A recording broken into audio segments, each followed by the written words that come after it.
대한민국 과거 여러분, 그동안 수고 많으셨습니다. 대한민국 미래 여러분, 환영합니다. 이제는 건너가야 합니다.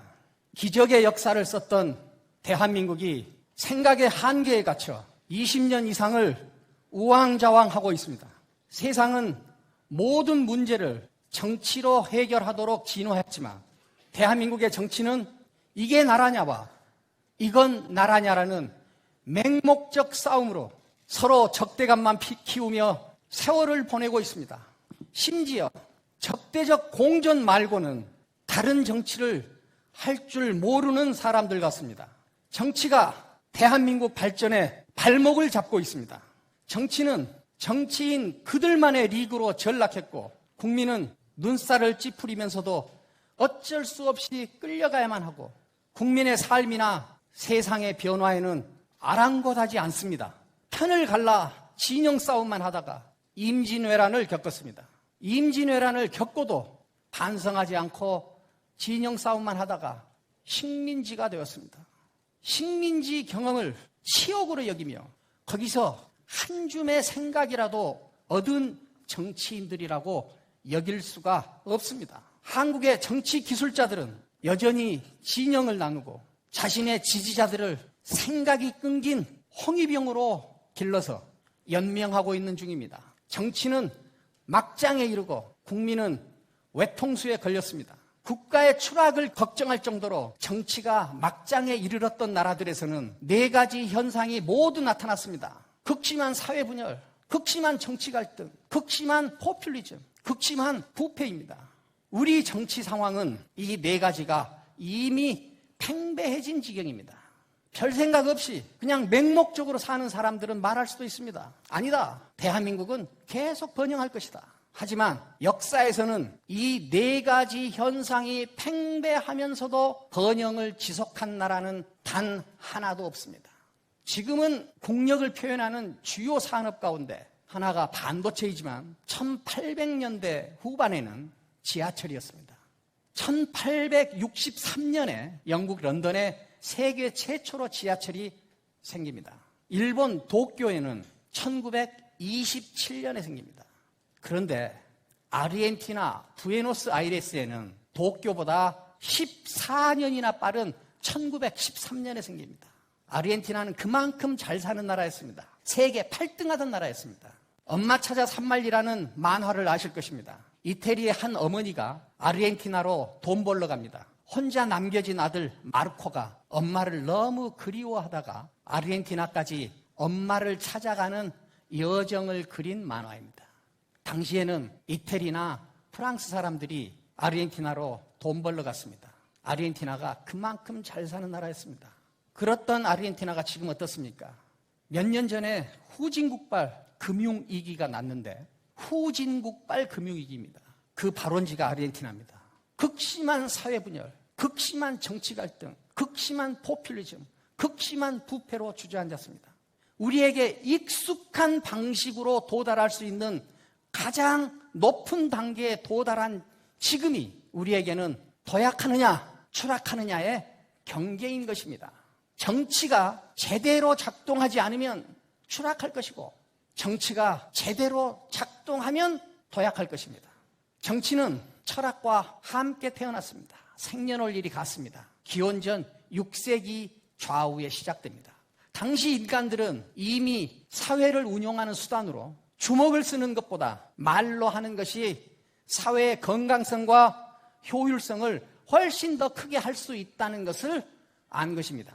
정치는 말로 합니다. 말이 말로서 기능을 하는데 필수적인 덕목은 신뢰입니다. 신뢰가 그만큼 중요하기 때문에 신뢰가 지켜질 수 없는 말을 하면 인간으로서는 최소한 부끄러움을 느끼도록 진화했습니다. 그런데 우리 정치에는 수치심이나 부끄러움이 사라졌습니다. 염치가 없습니다. 인간을 동물이 아니라 인간이게 하는 근본적인 덕목을 염치로 보기도 합니다. 염치를 모르면 인간으로서 최소한의 조건도 갖추지 못한 것입니다. 우리는 염치를 모르고 남탓만 하고 거짓말을 밥 먹듯이 하고 내로남불이 일상화된 정치 환경에서 살고 있습니다. 우리 정치 현실이 절망적이라고 할 수밖에 없는 점은 극심한 사회 분열, 극심한 정치 갈등, 극심한 포퓰리즘, 극심한 부패가 제도적인 문제나 정치적 습관에서 비롯된 측면도 있지만 더욱 근본적으로는 인간 자체의 문제까지 내려갔다는 점입니다. 염치를 모르는 지경까지 추락한 정치들이 꾸리는 정치에 우리를 맡겨도 정말 괜찮다고 생각하십니까? 여러분들은 이런 정치 환경 속에서 살아도 정말 자존심이 상하지 않으십니까? 자존감이 유지됩니까? 인간으로서의 최소한의 덕목이 사라지고 네 가지 문제가 팽배해진 것은 그동안 가졌던 상상력과 사명감이 바닥났기 때문입니다. 꿈과 비전이 사라졌기 때문입니다. 건국, 산업화, 민주화의 직선적 발전을 해왔던 우리는 지금 민주화 다음의 비전을 세우지 못하고 있습니다. 비전이 없으면 방황하고 방황이 길어지면 추락할 수밖에 없습니다. 여러분, 그런데 말입니다. 우리가 어떻게 생존해온 민족입니까? 우리가 어떻게 번영시킨 나라입니까? 여기까지만 살다 갈 수는 없습니다. 사실 산업혁명 이후 문명사에서 후발주자로 출발하여 우리보다 앞서서 우리 정도의 이 단계에 도달했던 나라는 다 다시 추락했습니다. 문명의 파라다임이 일정하게 유지된다면 우리도 추락할 가능성이 큽니다. 후발주자가 선도적 단계로 올라설 기회를 잡으려면 반드시 기존 파라다임에 균열이 가야 됩니다. 기존 파라다임이 깨져야 됩니다. 우리 정도의 단계에 도달했다가 추락한 나라들은 다 파라다임의 균열이 가는 축복의 시간을 맞지 못했습니다. 하지만 우리가 후발주자로서 가장 높은 단계에 도달한 지금은 4차 산업혁명이라는 이름으로 기존 파라다임에 이미 균열이 생겼고 그때 때마침 우리의 국력이 가장 강할 때입니다. 여러분, 우리는 지금 우리 민족사에서 맞이해 본 적이 없는 절호의 기회이자 큰 축복을 맞이하고 있습니다. 이 절호의 기회이자 축복을 그대로 흘려보내야 하겠습니까? 아니면 움켜쥐어야 하겠습니까? 무슨 말이 더 필요하겠습니까? 이 절호의 기회는 신이 우리에게 준 마지막 기회일 수도 있습니다. 이 기회를 잡아야 합니다. 이 기회를 잡는 일도 열쇠는 결국 정치가 쥐고 있습니다. 그럼 신이 마지막으로 내린 이 기회를 기존의 정치 방식으로 잡을 수 있겠습니까? 저는 절대 불가능하다고 봅니다. 한국의 희망이 오늘 깃발을 올린 이유는 단 하나입니다. 이 기회를 잡아야 하기 때문입니다. 여러분, 우리가 어떻게 생존해온 민족입니까? 우리가 어떻게 번영시킨 나라입니까? 여기까지만 살다 갈 수는 없습니다. 여기가 우리의 가장 높은 단계에서는 아닙니다. 진영에 갇혀서 아무 생각 없이 정해진 이념만 더 크고 강하게 부르짖는 정치 습관으로는 이 기회를 살리는 일이 불가능한다는데 우리의 간절한 호소가 있는 것입니다. 현재 대한민국의 정치와 비슷한 상황이 명나라 만렵에 있었던 모양입니다. 명나라 만렵에 이타고라는 철학자가 고백합니다.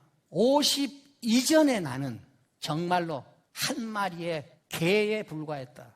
앞에 개가 그림자를 보고 짖으면 나도 따라서 짖었다.